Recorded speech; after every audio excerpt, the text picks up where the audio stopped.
जम्मूच्या नरगोटा भागामध्ये दहशतवादी हल्ला झालाय। 2 जवान जखमी झाले तर 1 जण गंभीर झालाय। या क्षणाची एक महत्त्वाची बातमी आपण पाहतोय। दहशतवादी बीएसएफ मध्ये चकमक सुरू आहे। आंतरराष्ट्रीय सीमेजवळ हा दहशतवादी हल्ला झालाय। जम्मूच्या नरगोटा भागात हा दहशतवादी हल्ला झालाय। यामध्ये 2 जवान जखमी तर 1 जण गंभीर जखमी आहे। जम्मूच्या नरगोटा भागात दहशतवादी हल्ला झाला असून यामध्ये 2 जवान जखमी आहेत तर 1 जण गंभीर आहे। या क्षणाची एक महत्त्वाची बातमी, दहशतवादी हल्ला या ठिकाणी झालेला आहे। जम्मूच्या नरगोटा भागात हा हल्ला झालाय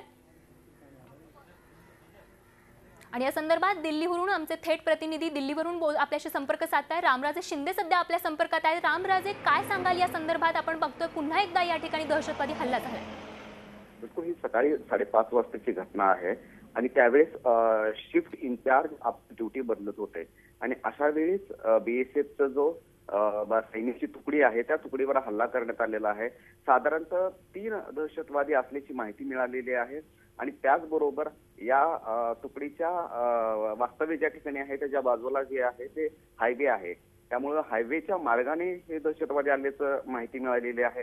त्याचबरोबर पेट्रोलिंग करणारी बीएसएफची दुसरी एक तुकडी होती, त्या तुकडीवर सुद्धा हल्ला करण्यात आलेला आहे। म्हणजे की त्यामध्ये 2 जवान बीएसएफचे जे पेट्रोलिंग करत होते ते जखमी झाल्याची माहिती आपल्याला मिळालेली आहे।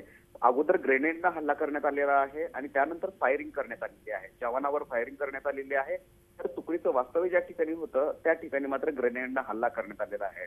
आता या दहशतवाद्याचा पाठलाग केला जातोय आणि माहिती घेतली जाते की नेमकं कोणत्या भागातून हे आलेले आहेत आणि हल्ला करायच्या पाठीमागचा उद्देश काय होता। त्यामुळे सर्व यंत्रणा सज्ज करण्यात आलेल्या आहेत आणि त्याचबरोबर या परिसरामधील सर्व शाळांना सुट्टी देण्यात आलेली आहे, बंद पुकारण्यात आलेला आहे आणि सर्व सांगण्यात आलेलं आहे। तर आपण बघतोय 3 दहशतवादी असल्याचा संशय या ठिकाणी व्यक्त करण्यात येतो आणि ह्या हल्ल्या पाठीमागचं कारण या ठिकाणी शोधण्यात येत आहे। धन्यवाद दिलेल्या सविस्तर माहितीसाठी।